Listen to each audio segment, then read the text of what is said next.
कैलाश पर आपका स्वागत है। सुनाइए, आज तो आप बड़े दिनों बाद पधारेंगे। सभी श्रीमन नारायण नारायण। भगवान आपकी कृपा है तो हम कुशल हैं। अच्छा, हाँ, आप सुनाइए, आप कुशल में हो ना? हाँ, नारायण भगवान की कृपा से हम भी आनंद मंगल से रह रहे हैं। आप कैसी घुट रही है?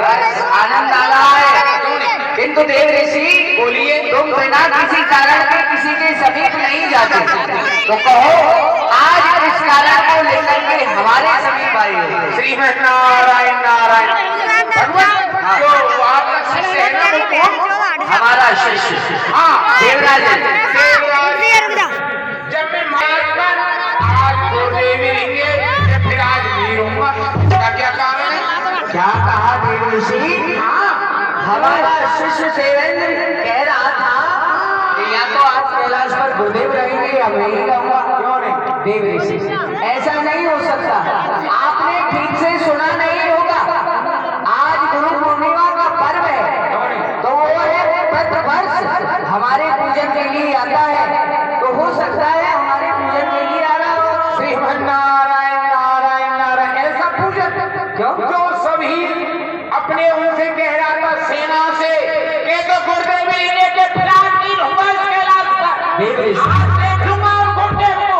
अभी वह बच्चा है देवराज, अरे और उसे जो भी बहकाता है तो बहकाने में आ जाता है। श्रीमन नारायण नारायण बच्चा नहीं है, 33 करोड़ देवताओं का राजा है, वो दूध पीता हुआ बच्चा नहीं है। कोई बात नहीं है, देव ऋषि आ रहा है तो आने दो, आएगा तो उसे समझा देंगे। नहीं नहीं, आप शांत बैठे रहे और वो आप पर चढ़ाई कर दे।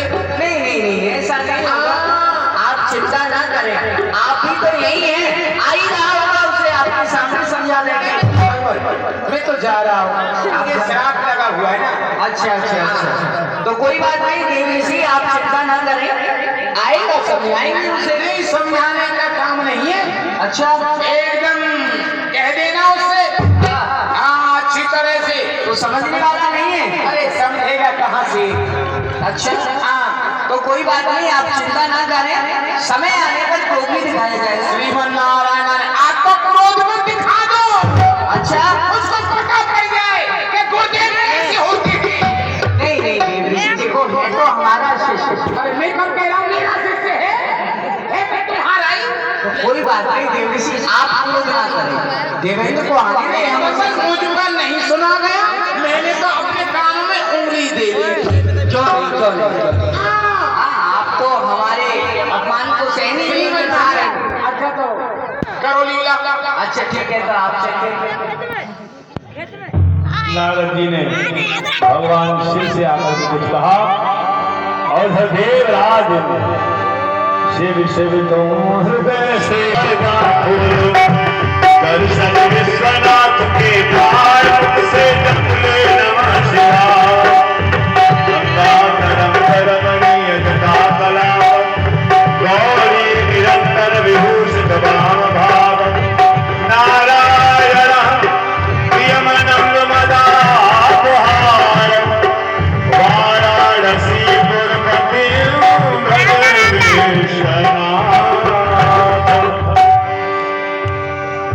आइए देवेंद्र, आइए, हम अभी आपके बारे में ही सोच रहे थे। सुनाइए, देव सेना में सभी आनंद से तो है, और किसी देव को किसी असुर का वध तो नहीं है। गुरुदेव आपके चरणों में देवराज का प्रणाम स्वीकार, प्रसन्न रहो।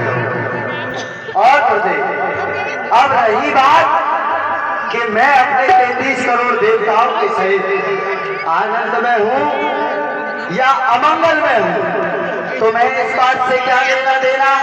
अरे तुम तो अपने इस कैलाश पर भांग घोट करके मस्त पड़े रहो, कोई भार में जाए या चूल्हे में जाए, तुम्हें इस बात से क्या लेना। गुरुदेव हम समझ नहीं पाए कि तुम हमसे कहना क्या चाहते हो पुत्र, साफ साफ शब्दों में कहो, क्या कहना चाहते हो? गुरुदेव मैं आपसे कहने से पहले ये पूछना चाहता हूँ कि आप मुझे क्या मानते हैं? देवेंद्र, यह सारा संसार जानता है कि तुम हमारे शिष्य और हम तुम्हारे गुरुदेव हैं, और जो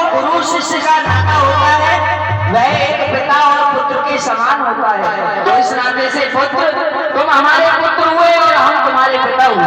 गलत गुरुदेव, सब झूठ। ना तुम मेरे पिता और ना ही मैं तुम्हारा पुत्र।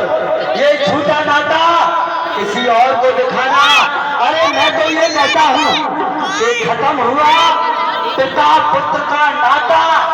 अपमान मेरा मुझसे अब सहा नहीं जाता। गुरुदेव, आपने मेरा ऐसा अपमान किया है कि बस मैं आपसे कुछ कह नहीं सकता। आप मुझे अपना पुत्र भी बताते हो और पुत्र के साथ छल भी करते हो। ये कहाँ का धर्म है गुरुदेव? क्या कहा देवेंद्र? हमने और तुम्हारे साथ में छल किया है। हाँ, देखो पुत्र, वैसे तो हमने तुम्हारे साथ में कोई छल नहीं किया, किंतु यदि हमने तुम्हारी नजर में तुम्हारे साथ में छल किया है तो पुत्र कह डालो कि हमने तुम्हारे साथ में क्या छल किया है। वाह भोलेनाथ वाह। वास्तव में जैसा तुम्हारा नाम है भोलेनाथ, वही भोलापन तुम मुझे ना दिखाओ। गुरुदेव, जानकर भी अनजान बनते हो, कहते हो क्या छल किया है। तो सुनो, ये 33 करोड़ देवताओं का राजा मुझे बना दिया, जो कि कोई राज्य ही नहीं, बस एक नाम मात्र रजुल्ली है। और दैत्यों का सम्राट राज वो आपने अपने पास रख लिया। अरे यदि मुझे अपना पुत्र ही मानते तो पहले दैत्यों का राज्य देते, ये रजुल्ली क्या पकड़ा दी। अच्छा देवेंद्र, हमने तुम्हारे साथ में यह छल किया है। पुत्र देखो, यह छल नहीं है। अरे तुम देवताओं के राजा हो, उस पद के योग्य थे, तो हमने तुम्हें देवताओं का राज दे दिया। किंतु पुत्र, अभी तुम दैत्यों का राज चला नहीं पाओगे, इसीलिए हमने वह राज तुम्हें नहीं दिया। वाह भोलेनाथ, मैं दैत्यों का राज्य चला नहीं पाऊंगा। नहीं, अरे जब मैं 33 करोड़ देवताओं का राज्य चला सकता हूँ, तो फिर दैत्यों का राज्य क्यों नहीं चला सकता। गुरुदेव, मैं आपसे दैत्यों का राज्य मांगने आया हूँ। दैत्यों का राज तो हम तुम्हें नहीं देंगे। जिस दिन तुम उस पद योग्य हो जाओगे, हम स्वयं तुम्हें राज प्रदान करेंगे। पुत्र, क्या कहा भोलेनाथ? आप मुझे दैत्यों का राज्य नहीं दोगे? नहीं। देखिए भोलेनाथ, मैं आपसे साधारण तरीके से कहता हूँ कि आप मुझे दैत्यों का राज्य दे दो, वरना पिता पुत्र का नाता तो खत्म हो ही चुका है। और गुरुदेव, यदि आपने मुझे दैत्यों का राज्य नहीं दिया तो महादेव आपकी सौगंध, इस वज्र से तुम्हारे इस कैलाश के खंड खंड कर दूंगा। ये क्या तू आज मूर्खों जैसी बातें कर रहा है? तूने क्या कहा कि अपने वज्र से हमारे कैलाश से खंड खंड कर देगा? देवेंद्र, तुझे अपने बल पर ज्यादा ही अभिमान हो गया है। तो जा, दूर हो जा मेरी नजरों से। और आज से तीसरे रोज मेरी शक्ति तुझे राज करने के लिए आएगी। देवेंद्र, यदि तुम्हारी भुजाओं में बल है तो उसे जीतना और दैत्यों का राज प्राप्त करना। वाह भोलेनाथ, तीसरे दिन तुम्हारी शक्ति राज्य देने आएगी। यदि तीसरे दिन शक्ति तुम्हारी राज्य देने नहीं आई तो तीसरा दिन भोलेनाथ का और चौथा दिन देवराज इंद्र का। दूर हो जा मेरी नजरों से।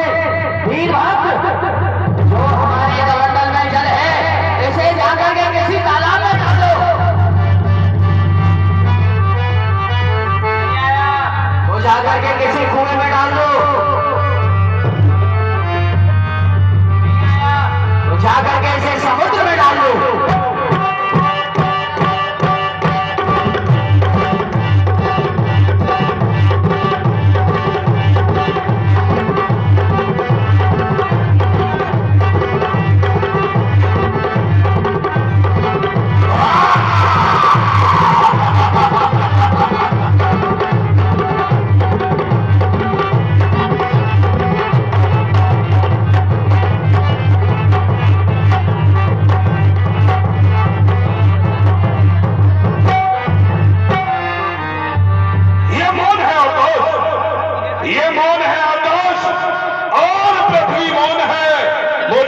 जोर जोर में बोलो